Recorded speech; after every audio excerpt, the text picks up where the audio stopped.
ini. Tuan-tuan, tolong share, tolong like, tolong subscribe. Dusuki akhirnya akur, aset tabung haji tidak dijual kepada bukan Islam. Bekas pemimpin Dewan PAS Ahmad Dusuki Ahmad Rani akhirnya akur bahawa aset tabung haji tidak dijual kepada orang bukan Islam, kata Mujahid.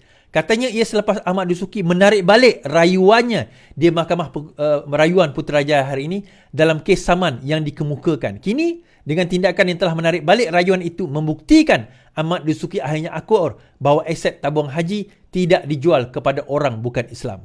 Dengan tindakan Ahmad Dusuki menarik balik rayuan tersebut, maka berakhirlah episod fitnah yang sekian lama diputarkan oleh Dusuki dan pihak PAS sejak sekian lama, tuan-tuan. Sebab itu keluar ni tahniah. Tahniah Dusuki kerana kita nak cerita tahniah. Popular Fitnah Creator of the Year. Khususnya ketika saya menjadi menteri bahawa aset tabung haji dijual kepada orang bukan Islam, katanya dalam Twitter hari ini. Mujahid berkata, Mahkamah Rayuan mengarahkan Dusuki membayar kos RM5,000 kepadanya. Untuk rekod, Ahmad Dusuki mengemukakan saman ke atas Mujahid berikutan ciapan berbunyi, seorang ustaz berdusta, berpuluh ribu jadi mangsa, belagak tahu segalanya, akhirnya telan api fitnah dalam perut dia sendiri hingga kini tak pernah tarik balik pendustaannya. Allahu musta'an.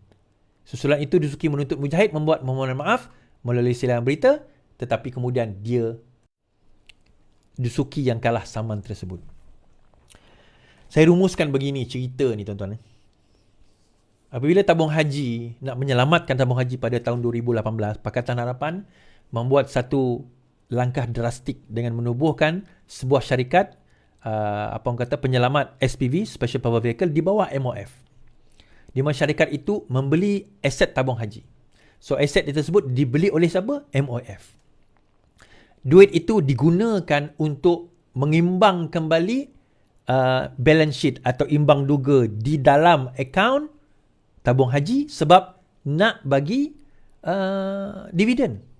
Di dalam akta tabung haji, sekiranya liability melebihi aset, dividen tidak boleh diberikan. Tetapi setelah bertahun-tahun lamanya, rupanya akaun tabung haji telah ditipu. Dia ada aset, liability lebih daripada aset sekian lama. Tetapi creative accounting menyebabkan itu tidak berlaku. So Pakatan Harapan took over, betulkan balik keadaan, akhirnya stabil. Sehingga sekarang tabung haji selamat, tuan-tuan.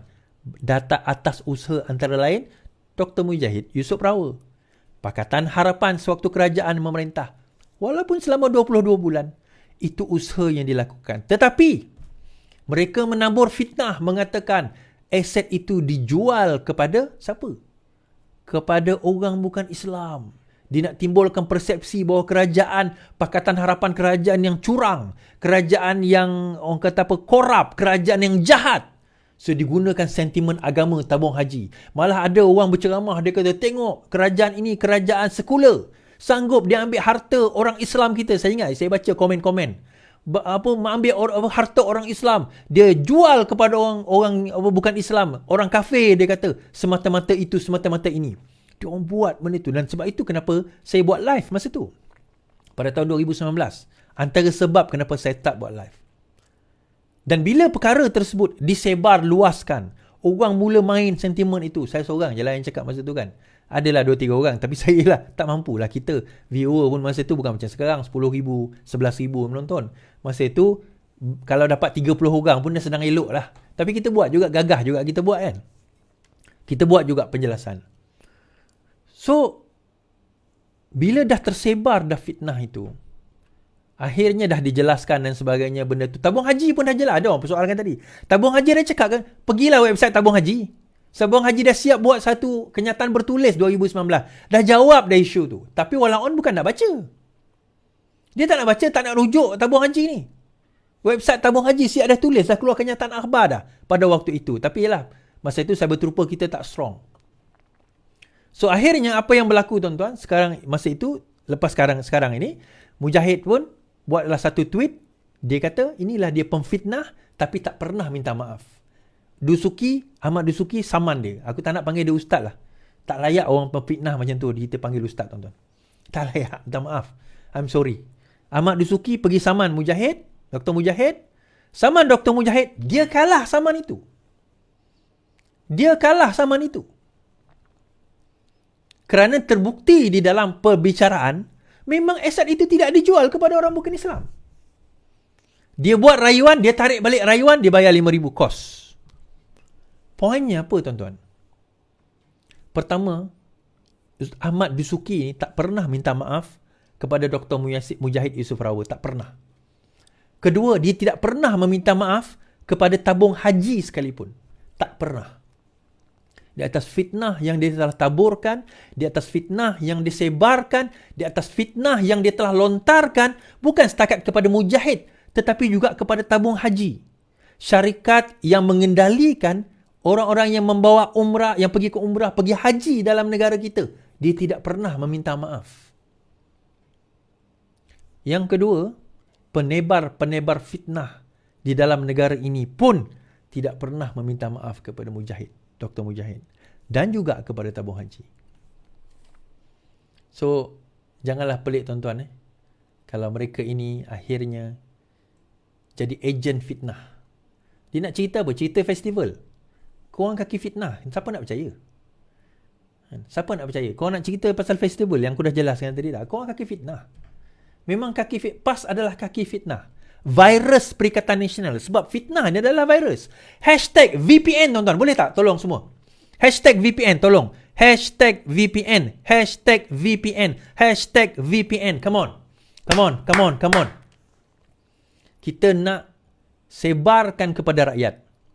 Apa yang PAS Bersatu Perikatan Nasional bawa tidak lain, tidak bukan adalah virus Perikatan Nasional VPN yang merosakkan negara. Mereka sebarkan virus itu dan virus itu adalah fitnah-fitnah yang disebarkan di dalam negara kita untuk merosakkan kestabilan negara kita, untuk merosakkan ekonomi negara kita, untuk merosakkan kerajaan yang sekarang ini membantu bermati-matian nak membantu negara kita ni jadi sebuah negara yang sangat baik, telus dengan segala reform yang kita nak bawa. Hashtag virus Perikatan Nasional, virus fitnah, pemfitnah negara, pempertikaian negara, pertikaian nasional, pemfitnah nasional, virus pemfitnah nasional, VPN, VPN, VPN. Tuan-tuan, itu yang kita nak kena bawa sekarang ini. Itu kita kena sebarkan. Itu kita kena hantar bahawa ini adalah perkara violation, hate speech doesn't matter.